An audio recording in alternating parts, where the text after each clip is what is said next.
ये बात उस वक्त की है जब मैं छोटा ही हुआ करता था।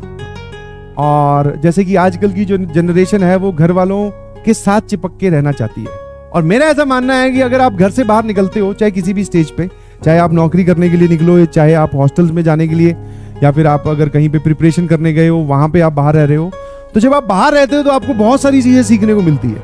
क्योंकि हम घर पे होते हैं तो क्या हमारी टेंडेंसी होती है, हमारे एक इशारे पे हमारे घर के काम या फिर जो हमारे पेरेंट्स है वो हमारी सारी बातें मानकर सारी चीजें हमारे लिए कर देते हैं। तो उस वजह से हमें ये लगता है या ये लगना शुरू हो जाता है कि दुनिया जो है वो इतनी ही आसान है। नहीं जी, जब आप घर से बाहर निकलोगे तो आपको बहुत सारी चीजें सीखने को, समझने को, झेलने को मिलेंगी कि अच्छा ऐसा भी होता है, अच्छा ये भी चीज है। हर चीज आप रिक्वेस्ट करो आपको मिल जाए, ऐसा नहीं होता है। What I am trying to convey is कि हॉस्टल लाइफ जो है वो हमेशा ही बहुत अमेजिंग रहती है। स्कूल में ऐसा होता है कि जब मैं स्कूल में हॉस्टल में मुझे छोड़ा गया तब उम्र थोड़ी छोटी ही थी मेरी, ठीक है, इतनी छोटी कि आप ऐसे समझो कि जस्ट बस ब्रश करना सीखा ही था, ब्रश करना सीखा ही था, समझ में आया। तो तब से हॉस्टल में रह रहे हैं और उसका बड़ा फायदा मिला। आई एम नॉट, मतलब पहले ऐसा होता था जब छोड़ के आ रहे हैं तो रो रहे हैं, कार में पिताजी लेके जा रहे हैं हॉस्टल तक तो रोते हुए जा रहे हैं कि नहीं जाऊंगा, मुझे नहीं रहना है, आप अपने पास ही रख लो, काहे मुझे हॉस्टल में छोड़ के आ रहे हो, वहां पर ऐसा क्या है, मैं घर पे ही पढ़ लूंगा, 90% नंबर लाके दिखा दूंगा, क्यों क्यों क्यों। बट छोड़ आते हैं, फिर उसके बाद 2-3 दिन मन नहीं लगता, रात को थोड़ी नींदें भी कम आती है, बट धीरे धीरे मन लगने लगता है फिर वहां, और वहां मन लगने लगता है तो फिर आपको घर थोड़ा, आप बोल सकते हो कि फिर आप घर से डिटैच हो जाते हो, फिर आप बाहर की दुनिया में अपने आप को एडजस्ट करने लगते हो। तो छोड़ के आए, हॉस्टल में मैं गया, छोटे ही थे उस टाइम पे, पुराने टाइम पे आप इमेजिन कर सकते हो भैया, सारा अपना कुछ बोलते हैं बोरी बिस्तरे बांध के ले जाना होता था, तकिया चद्दर सब एकदम प्रेस करके मम्मी ने एकदम नई नई दी कि ले बेटा वही तेल की बोतल छोटी, कंगा, साबुन, तेल, पेस्ट सब अपना अपना, नए अंडरवियर्स, नई ड्रेस, नया बैग, नई कॉपी। एक वही चीज होती है जो आपको स्कूल जाने की तरफ अट्रैक्ट करती है, बाकी सब चीजें तो डिस्ट्रैक्ट ही करती हैं। ये भैया काहे छोड़ के आ रहे हो यार क्यों ऐसे मेरे साथ जुल्म कर रहे हो। तो हॉस्टल में गए तो वहां क्या हुआ, हमारे जो वार्डन थे वो बहुत ही स्ट्रिक्ट थे, बहुत ही स्ट्रिक्ट मतलब छोटे बच्चों के हिसाब से भी स्ट्रिक्ट थे, और होते भी हैं हॉस्टल में स्ट्रिक्ट वार्डन। स्कूल की बात कर रहा हूं जब मैं छोटा हुआ करता था, ठीक है।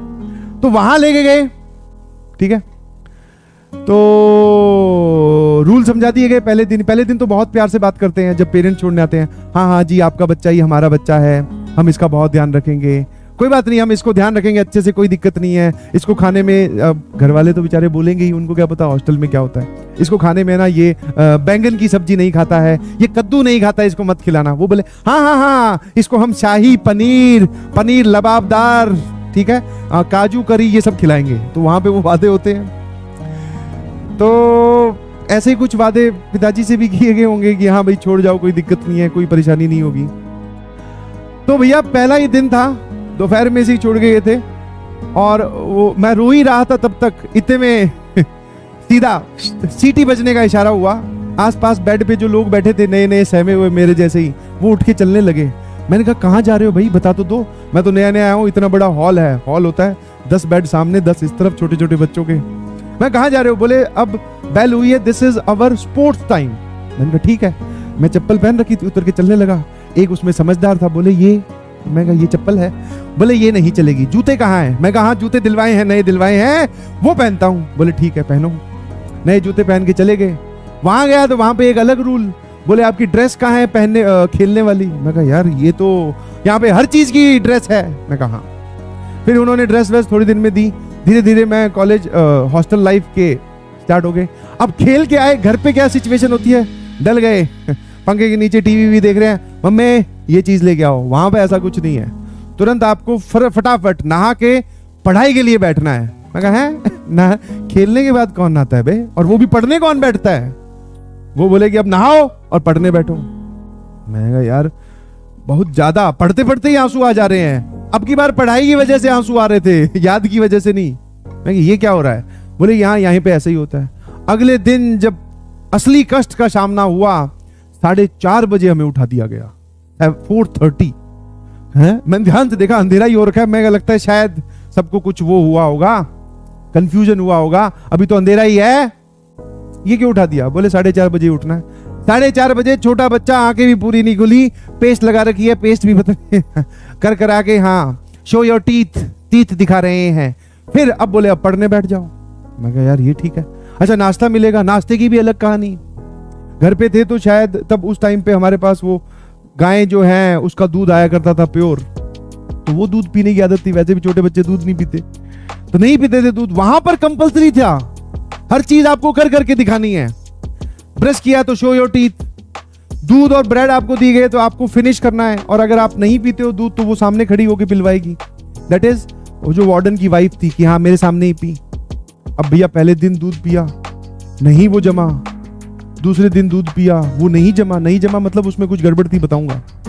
और फिर एक आपको फोन करने को मिलता है, या फिर एक तो नहीं, जब शुरू शुरू में नए होते हैं तो वही कि हाँ भाई नया है, इसको घर पे बात करवा दो।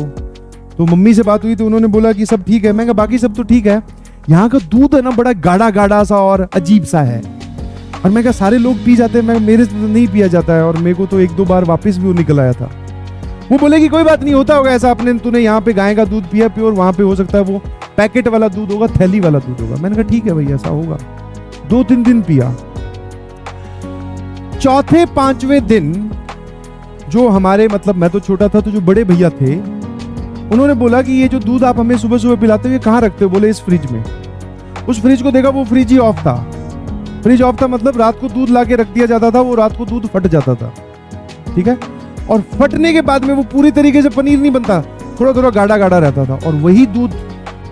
और बोले ये पी जाओ। मैं कहा ये दूध थोड़ी, ये तो मिल्क शेक है, और इसमें भी। और मुझे लगा कि शायद ये नई वैरायटी का दूध है, शायद ऐसा ही होता होगा। पिए गए, तब समझ में आया कि मैं ऐसा दूध पिला रहे हैं, ओहो। और उसके बाद में हॉस्टल में फिर विद्रोह एक साथ स्टार्ट होता है, छोटे बच्चे भी, हमारे साथ ऐसा क्यों किया, हमें फटा हुआ दूध क्यों पिलाया गया। कोई बात नहीं, बोले कुछ नहीं, अगले दिन से सही दूध पिला देंगे। फ्रिज सही करवाया, अगले दिन जो दूध पिलाया वो भी वैसा ही था। और उसमें भी वो पीने के बाद में बोले ये शो करो गिलास फिनिश है क्या? मैं कहा हाँ फिनिश है, सारा अंदर है। फिर तुरंत बाथरूम में जाके, कई बार तो ऐसा होता है जैसे ही मैडम इधर उधर हुई, ठीक है, वहीं पे खड़े हो गए, टूटी चला दी, बोले ये दूध गया पानी में, ठीक है। ब्रेड भी किसी को पकड़ा दी, बोले तू खा ले, कोई दिक्कत नहीं। ऐसे ही घूम रहे हैं 12-1 बजे तक, 2 बजे तक, जब तक रिसेस नहीं होती, इंटरवल नहीं होता, बिना खाए पिए ठीक है। तो ये सब जो इंसिडेंट आपके साथ होते हैं ये आपको बहुत सारी चीजें सिखाते हैं। हाँ, और छोटे से आप इमेजिन करो, घर पे सारी चीज मम्मी आपको करके देती हैं, वहां पे आपको एक कमांड मिलती है कि आप जब बाथरूम में, एक तो रोज नहाना है, चेक